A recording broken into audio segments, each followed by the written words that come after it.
தமிழர் ஆட்சி கழகம் கொடி அறிமுக விழா மிக சிறப்பாக ஏற்பாடு செய்யப்பட்டு ஒருங்கிணைக்கப்பட்டிருக்கிறது. இங்கே நோக்க உரை ஆற்றிய தோழர் எஸ்.ஆர். பாண்டியன் அவர்களும் வாழ்த்துறை வழங்கிய பல தலைவர்களும் பல கருத்துக்களை இங்கே முன்வைத்திருக்கிறார்கள். குறிப்பாக தோழர் எஸ்.ஆர். பாண்டியன் அவர்கள் பேசுகிற அந்த உரையை பல மேடைகளிலே நான் கேட்டிருக்கிறேன். இதற்கு முன்பு அவர் பேசுகிற அந்த உரைக்கும் இப்போது இந்த நிகழ்வில் அவர் ஆற்றிய உரைக்கும் மிகப்பெரிய ஒரு தெளிவும் ஒரு முதிர்ச்சியும் இந்த உரையிலே அடங்கி இருக்கிறது என்பதாக நான் உணர்கிறேன். அற்புதமான உரை. சின்னஞ்சிறிய வயதிலே இருந்து அடக்கப்பட்ட ஒடுக்கப்பட்ட மக்களுடைய அந்த ஒப்பாரி சத்தத்தை கேட்டு ஒதுங்கி போக முடியாமல் அந்த மக்களுக்காக வீதியில் இறங்கி போராடுகிற போது ஏற்படுகிற அந்த நெருக்கடிகளை எல்லாம் இங்கே பகிர்ந்து கொண்டார். அப்படி நெருக்கடிகளுக்கு உள்ளாக்கப்படுகிற ஒரு சமூகம் அரசியல் அனாதைகளாக்கப்பட்டிருக்கிறது. இந்த சமுதாயத்திற்கு அரசியல் ரீதியாக குரல் கொடுப்பதற்கு சட்டமன்றத்திலே பாராளுமன்றத்திலே நாதியற்றவர்களாக நின்று கொண்டிருக்கிறோம். இந்த சமூகம் அரசியல் அதிகாரத்திலே பங்கு பெற வேண்டும் என்பதாகத்தான் அந்த உரை அமையப்பெற்றிருக்கிறதாக நான் உணர்கிறேன். அதுதான் தேவையும் கூட.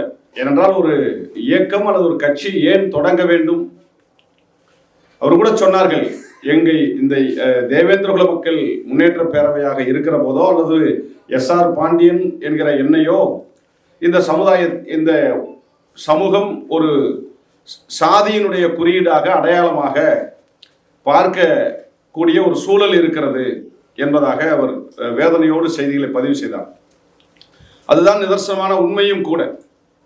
ஆனால் இந்த ஒரு இயக்கம் அல்லது ஒரு அரசியல் கட்சி தொடங்க வேண்டும் என்பது தேவேந்திரகுல வேளாளர் மக்கள் அரசியல் அதிகாரத்தில் பங்கு பெற வேண்டும் என்பதற்காகவே தொடங்கப்பட்டாலும் கூட அது மிக மிக மிக சரியான ஒன்று என்பதாகத்தான் தமிழ் புலிகள் கட்சி கருதுகிறது. இதுதான் நிதர்சனமான உண்மையும் கூட. பொதுவாக தமிழ் தேசிய அரசியலை ஒரு விளிம்பு நிலை சமுதாயத்தை சார்ந்த தலைவர்கள் முன்னெடுக்கிற போது அல்லது ஒரு சமூகத்தின் பின்னணியில இருந்து வருபவர்கள் அந்த அரசியலை முன்னெடுக்கப்படுகிற போது இயல்பாகவே அந்த சாதியத்தினுடைய அடையாளம் அவர்கள் மீது திணிக்கப்படுகிற ஒரு சாதிய உளவியல் இந்த சமூகத்தில் கட்டமைக்கப்பட்டிருக்கிறது. அதுதான் நிதர்சனமான உண்மையாக இருக்கிறது. ஆனால் அரசியல் உள்வாங்கப்பட்டதனால் ஒருபோதும் தோழர் எஸ்.ஆர். பாண்டியன் அவர்களை தேவேந்திரகுல மக்களுக்கான தலைவராக நாங்கள் பார்த்ததில்லை. அவர் தமிழர்களுக்குத்தான் தலைவர் என்கிற அரசியல் புரிதலோடு தான் நாங்கள் அவரை அணுகுகிறோம். அண்ணன் செல்வகுமார் அவர்கள் பேசுகிற போது யதார்த்தத்தை பகிர்ந்து கொண்டார். அதுதான் செய்தி. எஸ்.ஆர். பாண்டியன் அவர்களை பொறுத்தவரை ஒரு குழந்தை மனதுடன் எல்லா சமுதாயமும் நலமாக வாழ வேண்டும், அதிகாரத்தோடு வாழ வேண்டும் என்று எல்லா சமூகத்தின் மீது உளவியல் ரீதியாக உளமாற அக்கறை கொண்டிருக்கிற பல தலைவர்களிலே தோழர் எஸ்.ஆர். பாண்டியன் அவர்கள் ஆகச்சிறந்த தலைவராக தமிழ் புலிகள் கட்சி பார்க்கிறது என்பதனால்தான் அவருக்கும் நமக்குமான நெருக்கம் ஏற்படுகிறது. சமூக மாற்றங்கள் உருவாக வேண்டும், என்ன தவறு இருக்கிறது? அதுதான் அண்ணன் செல்வகுமாரனுடைய உரை கூட அதுதான். அதுவும் சரி. இயல்பாகவே ஒரு இளைஞன் அல்லது ஒரு மனிதன் அரசியலுக்குள்ளாக வருகிற போது அவனுடைய குடும்ப சூழ்நிலை, அவர்கள் வாழ்கிற அந்த பகுதி சூழ்நிலை, அவர்கள் ஏற்கப்பட்டிருக்கிற அரசியல் சூழ்நிலைகள் எல்லாம் ஒரு பின்னணியாக இருக்கும். இன்றைக்கும் கூட தமிழ் புலிகள் கட்சி இன்றைக்கு தமிழகத்திலே பல்வேறு மாவட்டங்களிலே மிக சிறப்பாக செயல்பட்டு கொண்டிருக்கிற ஒரு சூழலை உணர முடிகிறது. ஆனால் தமிழ் புலிகள் கட்சிக்கும் ஒரு முத்திரை, ஒரு அடையாளங்கள் உண்டு. ஆனால் அதை பற்றியெல்லாம் நாம் எப்போதும் கவலைப்பட வேண்டிய அவசியம் இல்லை. நாம் எந்த நோக்கத்திற்காக ஒரு இயக்கத்தை உருவாக்கி இருக்கிறோமோ அந்த நோக்கத்தை நிறைவேற்றுகிற அந்த பயணத்தில் உறுதியாகவும் தெளிவாகவும் நாம் நின்றாலே நமக்கான இலக்கை நாம் எட்டவிடும். நம்ம மீது திணிக்கப்படுகிற விமர்சனங்களுக்கு நாம் பதில் சொல்ல வேண்டிய அவசியம் இல்லை. அந்த அடிப்படையில தான் நான் வளர்கிற இந்த சூழல் கூட சாதியம் இறுக்கமாக இருக்கிற காலச்சூழல் பகுதியும் வட்டார பகுதியும் அப்படிப்பட்ட பகுதி. விருதுநகர் மாவட்டம் அந்த முழுவதும் சாதி கொடுமை வேரூன்றி வருகிற போது அந்த மாவட்டத்தில் இருக்கிற ஒரு சிறிய கிராமத்தில் இருந்து வெளியே வருகிறோம். அடக்குமுறைகளுக்கு எதிராக வீதிக்கு வருகிறோம். அப்போது அடக்குமுறைக்கு எதிராக போராடுகிறவர்களுடைய அந்த தொடர்புகள் எல்லாம் கிடைக்க பெறுகிறது. பொதுவாக அப்படி போராடுகிற போது இயல்பாக முதலில் கை நீட்டக்கூடிய அல்லது கை கொடுத்து தூக்குபவர்களாக அண்மையிலே வசிக்கக்கூடிய சமூகத்தை சார்ந்தவர்களாகவோ குடும்பத்தை சார்ந்தவர்களாகவோ இருக்கக்கூடும் என்பது யதார்த்தம். அந்த அடிப்படையில தான் அடக்குமுறைக்கு ஆளாக்கப்பட்டிருக்கிற போது ஆதி திராவிடர் சமுதாயத்தை சார்ந்த தலைவர்கள், தேவேந்திரகுல வேளாளர் சமுதாயத்தை சார்ந்த தலைவர்கள் அடக்குமுறைக்கு உறுதுணையாக நின்று களப்பணி ஆற்றுகிற போது இயல்பாகவே தேவேந்திரகுல வேளாளர் மக்களோடும் ஆதி திராவிடர் மக்களோடும் ஒரு நெருக்கத்தை ஏற்படுத்திக் கொள்ளுகிற வாய்ப்பை கிடைக்கப்பெற்ற. அப்படித்தான் அண்ணன் கே செல்வகுமார் அவர்கள் கூட வளையர் வாழ்வுரிமை பாதுகாப்பதற்காக மதுரையிலே ஒரு ஆர்ப்பாட்டத்தை அவர் முன்னெடுத்திருந்தார், அழைப்பு விடுத்திருந்தார்கள். அப்பொழுது வெறும் ஆர்ப்பாட்டமாக நான் அதை பார்க்கவில்லை. அப்பொழுது அந்த சமுதாயத்தினுடைய வரலாறுகளை படிக்க ஒரு வாய்ப்பு கிடைத்தது. முத்தரையர் சமுதாயம் எவர் ஒரு வரலாற்றுக்கு சொந்தமான சமூகம், இன்றைக்கு அரசியல் அதிகாரமற்று நின்று கொண்டிருக்கிறார்களே என்கிற ஒரு ஆதங்கத்தோடு அந்த நிகழ்விலே பங்கெடுத்து என்னுடைய உரை அமைந்திருந்தது. இப்பொழுது நான் மேற்கு மாவட்டங்களில் இருக்கிற கோவையிலே நிரந்தரமாக களப்பணி செய்கிற போது கொங்கு வேளாளர் கவுண்டர் சமூகத்தோடு நெருங்கி பழகிற வாய்ப்புகளை பெற்றுக் கொண்டிருக்கிறேன்.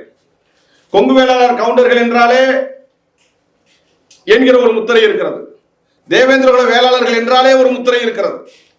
இப்படி ஒரு சாதிக்கென்று முத்திரை இருக்கிறது. ஆனால் அதையெல்லாம் கடந்து எல்லா சாதியிலும் மனிதநேயம் கொண்ட தலைவர்கள், சாதி ஒழிப்பு சிந்தனையாளர்கள் பரவி கிடக்கிறார்கள் என்பதை அவர்களோடு பழகுகிற போதுதான் நமக்கு அந்த வாய்ப்பு நமக்கு கிடைக்கிறது. விளிம்பு நிலை சமூகத்தில் இருக்கிற இந்த சமூகம் அரசியல் அதிகாரம் பெற வேண்டும் என்பதற்காக எல்லா சமுதாயத்திலும் இருக்கிற முற்போக்கு சிந்தனையர்கள் அரவணைக்க தயாராக இருக்கிறார்கள். அப்படிப்பட்ட அந்த அரவணைப்போடு இணைந்து பணியாற்ற வேண்டும் என்கிற உரையிலே தான் எஸ்.ஆர். பாண்டியனுடைய உரை அமைய பெற்றிருந்ததாக நான் பார்த்தேன். அப்படிப்பட்ட இந்த அரசியல் சூழ்நிலையில் ஒரு இயக்கமாக இருந்து அரசியல் வடிவம் பெறுகிற தமிழர் ஆட்சி கழகம் நிச்சயமாக தமிழகம் முழுவதும் வேறு உண்ட வேண்டும் என்கிற ஒரு வாழ்த்து செய்தியை இந்த இடத்துல நான் பதிவு செய்வதோடு கூடுதலாக ஒரே ஒரு செய்தி தான், ஒரு இயக்கம் அல்லது ஒரு அரசியல் கட்சி உருவாகிற போது அந்த இயக்கத்திற்கோ அல்லது ஒரு கட்சிக்கோ கருத்தியல் ரீதியாக அல்லது கொள்கை ரீதியாக நாம் ஒரு தெளிவை பெற்றுக்கொள்ள வேண்டும். கருத்தியல் ரீதியாக கொள்கை ரீதியாக பெற்றிருக்கிற அந்த கொள்கை தெளிவோடு ஒரு கட்டமைப்போடு நாம் இயங்குகிற போது நம்முடைய இலக்கை அடைவதற்கு அதுதான் மிக அடிப்படையான ஒன்றாக இருக்கும் என்கிற அந்த ஒரு செய்தி தான் இந்த இடத்துல நான் பதிவு செய்யக்கூடிய ஒரு செய்தியாக இருக்கிறது. ஒரு இயக்கத்திற்கு மிக மிக முக்கியம் அந்த இயக்கத்திற்கான கொள்கை கோட்பாடுகள் தான். அந்த கொள்கை கோட்பாடுகள் என்பது தமிழ் சமூகத்தில் அல்லது இந்திய சமூகத்தில் பரவி கிடக்கிற இந்த சாதிய சிக்கல்களை ஒழிக்கக்கூடிய அல்லது இந்த சாதியத்தை ஒழிக்கக்கூடிய, நாம் எல்லோரும் சமம், வன்னியர்களோ கவுண்டர்களோ முத்திரையர்களோ இங்க இருக்கிற ஒடுக்கப்பட்ட மக்களோ எல்லோரும் சமம் என்கிற அந்த சித்தாந்தம், அந்த சித்தாந்தத்தில் நாம் உறுதியாக இருப்பதில் எல்லளவும் நாம் தெளிவற்றவர்களாக இருந்துவிடக் கூடாது. இப்படி எல்லா சமூகத்தை சார்ந்தவர்களும் சமமாக இருக்க வேண்டும் என்று சொன்னால் சாதிய அமைப்பு முறை இருக்கிறவரை இங்கே யாரும் சமம் என்று சொல்லலாமே தவிர அது நடைமுறையில இல்லை என்கிற யதார்த்தத்தையும் நாம் புரிந்து கொள்ள வேண்டும். எனவே சாதிய அமைப்பு முறை இருக்கிறவரை ஒவ்வொரு சாதிகளாக நாம் உருப்பெறலாமே தவிர சமம் என்கின்ற உருமாற்றம் இந்த மண்ணில் நடக்காது. எனவே அனைவரும் சமம், அனைத்தும் அனைவருக்கும் என்கிற நிலை வர வேண்டும் என்று சொன்னால் அந்த நிலையை வரவிடாமல் தடுக்கக்கூடிய இந்த சாதிய கட்டமைப்பை தகர்த்து நாம் அனைவரும் தமிழர்களாக, தமிழ் தேசத்தின் இனத்தின் பிள்ளைகளாக நாம் தலை நிமிர்வதுதான் நம்முடைய கொள்கை என்கிற அந்த தெளிவில் நாம் உறுதியாக இருக்க வேண்டும் என்கிற அந்த செய்தியை இந்த இடத்திலே நான் பதிவு செய்து, அந்த கொள்கை தெளிவோடு நாம் வளர்கிற போது அதற்கு தடையாக இருக்கிற இந்த சாதிய அமைப்பு முறையை நாம் தகர்ப்பதற்கான செயல்பாட்டு களங்களையும் நாம் முன்னெடுக்க வேண்டிய தேவை இருக்கிறது. இந்த அமைப்பு முறையினால் தான் இந்த சமுதாயத்தை சார்ந்தவர்கள் அரசியல் அதிகாரத்திற்கு வந்துவிடக் கூடாது என்கிற கட்டமைப்பு இங்கே உருவாக்கப்பட்டிருக்கிறது. இன்னும் சொல்ல வேண்டும் என்று சொன்னால், சாதிய அமைப்பு முறை என்கிற இந்த அமைப்பு முறையை புரட்சியாளர் அம்பேத்கர் அவர்கள் அந்த அமைப்பு முறையை தகர்ப்பதற்கு எண்ணற்ற வழிமுறைகளை அல்லது உரைகளை அவர் நிகழ்த்தி இருக்கிறார். இந்த அமைப்பு முறையை தகர்ப்பதற்கு தான் நாம் இன்றைக்கு ஒன்றுபட வேண்டிய தேவை இருக்கிறது. இன்னும் சொல்ல போனா எஸ்.ஆர். பாண்டியன் சொல்லும் போது சொன்னாரு, நாம யாரோட இணைஞ்சு இந்த அரசியல் களத்தை வடிவமைக்கணும் அப்படிங்கிற ஒரு கருத்தை இங்க பதிவு ரொம்ப ரொம்ப முக்கியமானது. ஏனென்றால் இன்றைக்கு நம்முடைய சகோதரர்களே அந்த நிலையிலிருந்து இன்றைக்கு தடுமாறக்கூடிய வாய்ப்பை தடுமாறக்கூடிய நிலை இருக்கிறது. இப்ப உதாரணத்திற்கு இங்கே தமிழகத்தில் அல்லது இந்தியாவில் பார்ப்பனிய எதிர்ப்பு என்கிற ஒரு கருத்து மிக முக்கியமான ஒன்று. பார்ப்பனிய கருத்து தான் இந்த மண்ணில் நம்மை சாதிகளாக பிளவுபடுத்தி வைத்திருக்கிறது. நாம் அனைவரும் சமமாக இருக்க வேண்டும் என்று சொன்னால் அந்த பார்ப்பனியத்திற்கு எதிராக நாம் போராட வேண்டும், பார்ப்பனியத்தை வேறறுக்க வேண்டும் என்பது மிக முக்கியமான ஒன்றாக தமிழ் புலிகள் கட்சி கருதுகிறது. அந்த பார்ப்பனியம் என்பது என்னவென்று சொன்னால், ஒவ்வொருவரையும் தனித்தனி கூண்டில் அடைத்து ஒருவருக்குள் ஒருவர் இணைப்பு ஏற்பட்டுவிடக் கூடாது என்பதிலே தான் பார்ப்பனியம் வெற்றி பெற்றிருக்கிறது. அதிலே தான் சாதியம் வெற்றி பெற்றிருக்கிறது. இந்த ஒருவருக்குள் ஒருவர் இணைந்து விடக்கூடாது, சேர்ந்து விடக்கூடாது, ஒற்றுமையாகி விடக்கூடாது, ஒவ்வொரு சாதியும் தனித்தனியாகத்தான் இருக்க வேண்டும் என்பதை பார்ப்பனிய சித்தாந்தம் வலியுறுத்துகிறது. எனவேதான் ஒருவரோடு ஒருவர் இணைந்து விடக்கூடாது என்பதற்காக ஒவ்வொரு சாதிகளிடத்திலேயே நீ ஆண்ட சாதி, நீ பெருமை மிகு சாதி, நீ போயும் இந்த சாதிக்காரனோடு கைகோர்க்கலாமா, போய் பார் இந்த சாதிக்காரனோடு நீ ஒரே மேடையிலே அமரலாமா, இந்த சாதிக்காரனோடு நீ ஒரே மேடையிலே உரை நிகழ்த்தலாமா என்றெல்லாம் இந்த தொனி எங்கிருந்து வருகிறது என்று சொன்னால், ஒரு சாதியை உயர்ந்த சாதி என்று பார்ப்பனியம் கட்டமைக்கிறது. அந்த பார்ப்பனியத்தை ஏற்றுக்கொண்ட காரணத்தினால்தான் என்னுடைய சாதி பெருமையான சாதி, உயர்ந்த சாதி என்று என்னுடைய மனதிற்குள் ஒரு கருத்தை விதைக்கிறார்கள். நாம் எல்லாரும் சொல்லலாம், நாங்க எந்த சாதியும் இழித்து பேசுவது அல்ல, எங்கள் சாதி பெருமைக்குரிய சாதி என்று தானே சொல்லுகிறோம். இதுல என்ன பிரச்சனை யாருக்கும் என்று நாம் சொல்லுவது சரி என்பதை போல தோன்றும். ஆனால் அது அப்படி அல்ல. தந்தை பெரியார் தான் சொல்வாரு, இந்த வீதி பத்தினிகள் வீதி என்று எழுதி வைத்துக் கொண்டால் அதற்கு என்ன பொருள்? இந்த வீதியில பத்திரிகள் இருக்கிறார்கள், அப்படி என்றால் அடுத்த வீதியில இருப்பவர்கள் எல்லாம் யார் என்று ஒரு கேள்வி ஏற்படும். எனவே என்னுடைய சாதி பெருமைக்குரிய சாதி என்று சொன்னால் அப்ப அந்த சாதி பெருமை இல்லாத சாதியா, கீழ் சாதியா? அப்படித்தான் அதற்குரிய பொருள் அடங்கும். எனவே எந்த சாதியும் சமம், எந்த சாதிக்கும் எந்த சாதியும் உயர்ந்த சாதி அல்ல என்று சொல்லுவது தமிழ் தேசிய அரசியல். எனவேதான் தமிழ் தேசிய அரசியலை இன்றைக்கு குழப்பிக் கொண்டிருக்கிறார்கள். சாதியை ஒழிப்பதிலே தான் தமிழ் தேசிய அரசியல் கட்டமைக்கப்பட வேண்டும் என்று நாம் வலியுறுத்துகிறோம். ஆனால் இப்படிப்பட்ட ஒரு அரசியல் விளைந்து விடக்கூடாது என்பதற்காகத்தான் சாதிதான் தமிழ் தேசியம் என்கிற ஒரு அரசியலையும் இங்கே விதைக்கக்கூடிய பார்ப்பனிய அமைப்புகள் இங்கே பல அமைப்புகளை உருவாக்கி வைக்கிறார்கள். இந்த அரசியல் தெளிவும் புரிதலும் நமக்கு மிக மிக முக்கியம். இன்னும் சொல்ல வேண்டும் என்று சொன்னால், பார்ப்பனியம் என்பது வேற ஒண்ணுமே கிடையாது. பார்ப்பனியம் என்பது ஒதுங்கி கொள்ளுவதும் ஒடுக்குவதும் பார்ப்பனியம். எல்லாரும் என்ன நினைக்கிற, பார்ப்பனியம் ஒடுக்கிறது தான் பார்ப்பனியம், அடிக்கிறது தான் பார்ப்பனியம், தள்ளி வைக்கிறது தான் பார்ப்பனியம் நினைக்கிறோம். இல்ல, தனிச்சு நான் கூட சேர மாட்டேன்னு நம்ம ஒதுங்கி நிற்கிறோமே, ஒதுங்கி நிற்பதும் ஒரு வகையான பார்ப்பனியம். ஒடுக்குவதும் ஒதுக்குவதுதான் பார்ப்பனியம். இங்கே பல பேர் ஒடுக்குகிற பார்ப்பனியத்தை நேரடியாக கையாளுகிறார்கள். சில பேர் தன்னை தானே ஒரு வலைக்குள்ளே தனிமைப்படுத்திக் கொண்டு ஒதுங்கி வாழுகிற மறைமுகமாக பார்ப்பனியத்தையும் கடைபிடித்து வருகிறார்கள். இந்த பார்ப்பனிய கோட்பாட்டை எஸ்.ஆர். பாண்டியன் அவர்கள் உடைத்திருக்கிறார்கள் என்றுதான் இந்த மேடையை நான் பார்க்கிறேன். அவர் சொன்னார், நான் ஒதுங்கி போவதை விட நான் ஒதுங்குபவனும் அல்ல, ஒடுக்குபவனும் அல்ல, ஒதுங்குபவனும் அல்ல, ஒடுக்குபவனும் அல்ல. இந்த ஒட்டுமொத்த தமிழ் சமூகத்திற்கும் உண்மையாக யாரெல்லாம் போராடுகிறார்களோ அவர்களெல்லாம் அரவணைத்து செல்லக்கூடிய ஒரு இயக்கமாக தமிழர் ஆட்சி கழகம் இருக்கும் என்பதைத்தான் இந்த மேடையிலே எஸ்.ஆர். பாண்டியன் அவர்கள் உணர்த்தி இருக்கிறார்கள் என்பதாக நான் கருதுகிறேன். அந்த அடிப்படையிலே ஒடுக்கப்பட்ட இன்றைக்கெல்லாம் நானெல்லாம் விருதுநகராக இருக்கலாம், தென் மாவட்டங்களாக தமிழகம் முழுவதும் பயணிக்கிறேன். பயணத்தோடு இயல்பு, இது சமூக சூழல்ல இயல்பாவே ஒடுக்கப்பட்ட சமுதாயம் என்று சொன்னாலே தேவேந்திரகுல வேளாளர்களும் ஆதி திராவிடர்களும் அருந்ததியர்களும் வாழ்வியலோடு அல்லது ஒரு நெருக்கமான பகுதிகளில் இருப்பவர்கள். இன்றைக்கு அரசியல் சூழ்நிலையிலே இந்த ஒடுக்கப்பட்ட மக்கள் என்று சொல்லக்கூடிய இந்த பட்டியல் சமூக மக்கள் ஒரு அணியிலே திரண்டால், ஒற்றுமையாக இருந்தால், ஒரு கருத்தோடு இருந்தால் தமிழகத்தினுடைய ஆட்சியை தீர்மானிப்பவர்கள் பட்டியல் சாதி சமுதாயத்தை சார்ந்தவர்களாகத்தான் இருக்க முடியுமே தவிர பட்டியல் சமுதாயத்தை ஒதுக்கிவிட்டு ஒருவர் ஆட்சி அதிகாரத்தில் அமர்வதற்கான வாய்ப்பே கிடையாது. எனவேதான் பட்டியல் சாதி மக்களை சாதியின் பேரால் பிளவுபடுத்துகிற ஒரு அரசியல் இங்கே நடந்து கொண்டிருக்கிறது.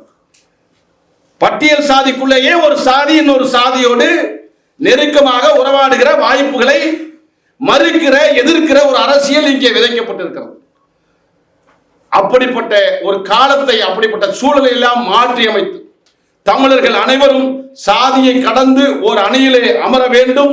இன்னும் சொல்ல வேண்டும் என்று சொன்னால் ஆதி திராவிடர் சமுதாயத்தோடும் தேவேந்திரகுல வேளாளர் சமுதாயத்தோடும் உறவோடு உரமாக இருக்கிற எனக்கு ஒரு தனிப்பட்ட முறையிலே கூட ஒரு ஆதங்கம் இருக்கிறது. ஆதி திராவிடர்களோ அருந்ததியர்களோ தேவேந்திரர்களோ வேளாளர்களோ நான் தனித்தனி சாதிகளாக பார்ப்பதல்ல, சாதிய கூறுகளோடு யோசிப்பதே கிடையாது. நான் வளர்க்கப்பட்ட தமிழ் தேசிய அரசியல், நான் வளர்ந்து வந்த அரசியல் அப்படிப்பட்டது. ஆனாலும் கூட யதார்த்தமாக இருக்கிற இந்த சூழ்நிலையில் நான் வெளிப்படையாக சொல்கிறேன், ஒருவேளை ஆதி திராவிடர்களை நாம் தனியாக பார்க்கிறோம் என்று சொன்னால் கூட அந்த மக்களினுடைய அதிகாரத்தை பேசுவதற்கு அண்ணன் திருமாவளவன் என்கிற ஒரு தலைவன் அங்கே நின்று கொண்டிருக்கிறார். ஒருவேளை அருந்ததியர்கள் தனி என்று சொன்னாலும் கூட அந்த மக்களுடைய வாழ்வியலை தீர்மானிக்க தமிழ் புலிகள் என்கின்ற ஒரு கட்சி அங்கே வலுவாக உரமாக நின்று கொண்டிருக்கிறது. தேவேந்திரகுல வேளாளர் மக்களும் அதிகாரத்திலே கைப்பற்ற வேண்டும் என்று சொன்னால் அந்த சமூகத்திலே ஒரு மகத்தான கொள்கை கோட்பாடு கொண்ட ஒரு தலைவன் உருவாக வேண்டும் என்பதுதான் என்னுடைய ஆதங்கம். அதுல ஒன்றும் தவறு. அண்ணன் செல்வகுமார் அண்ணன் பேசுறது யதார்த்தம். ஒரு சமூகத்தில் அந்த சமூகத்தினுடைய பிரச்சனைகளை பேசக்கூடிய தலைவன் உருவாக வேண்டும். அந்த தலைவன் கொள்கை தெளிவோடு இருக்க வேண்டும், கட்டமைப்பு வலிமையோடு இருக்க வேண்டும் என்பதுதான் எங்களை போன்றவர்களுடைய பார்வையாக இருக்கிறது. அந்த அடிப்படையில் நான் கூட யதார்த்தமா சொல்லுவேன், எங்க ஊர்ல நாங்க ஒடுக்கப்படுகிற சாதி, ஒடுக்குகிற சாதி ஒரு சாதி இருக்கிறது. அந்த சாதி இன்றைக்கு தமிழ் புலிகள் வளர்ந்த பிறகு ஒடுக்கப்பட்ட மக்களுடைய பிரச்சனைகளை பேச அந்த இயக்கம் வந்துருச்சு. ஒடுக்கிற சாதி இன்றைக்கு தனித்தனியாக பிளவுபட்டு கிடக்கிறது. அந்த தலைவர்களை பார்த்து எங்க ஊருக்கு போனா யதார்த்தமா சொல்லுவேன், எங்களை எல்லாம் அடிக்கும் போது எப்படி எல்லாம் ஒற்றுமையா இருந்து எங்களை அடிச்சீங்க, இப்ப பாருங்க நாங்கெல்லாம் வளர்ந்துட்டோம், எங்களை அடிக்கிறதுக்கு கூட நீங்க ஒண்ணு சேர மாட்டேங்கிறீங்க, எங்களை அடிக்கிறதுக்காவது நீங்க ஒண்ணு சேருங்க, உங்க ஒற்றுமை எனக்கு ரொம்ப முக்கியம்னு சொல்லுவேன். அது ஆதிக்க சமூகமாக இருந்தாலும் ஒற்றுமை என்பது மிக முக்கியம் என்று சொல்லுவேன். அந்த அடிப்படையில் தான் தேவேந்திரகுல வேளாளர் சமூகமும் ஆட்சி அதிகாரத்தை கைப்பற்றுவதற்கு, ஒற்றுமையாக இந்த சமுதாயத்தை வழிநடத்துவதற்கு, ஒரு கொள்கை தெளிவோடு வழிநடத்துவதற்கு தமிழர் ஆட்சி கழகம் எடுக்கிற எல்லா களத்திலும் தமிழ் புலிகள் கட்சி உறுதுணையாக இருக்கும் என்பதை சொல்லி இந்த தமிழர் ஆட்சி கழகம் நிச்சயமாக 2 பாதை தான் இருக்கு. புரட்சிகரமான பாதை, தேர்தல் அரசியல் பாதை. நிச்சயமாக புரட்சிகரமான பாதையில எடுப்பதற்கான காலச்சூழல் கிடையாது. அரசியல் புரட்சி களத்தில் தமிழர் ஆட்சி கழகத்தோடு தமிழ் புலிகள் கட்சி உறுதுணையாக இருக்கும் என்று சொல்லி இந்த கழகம் வெற்றி பெற வாழ்த்துக்கள் சொல்லி விடைபெறுகிறேன். நன்றி, வணக்கம்.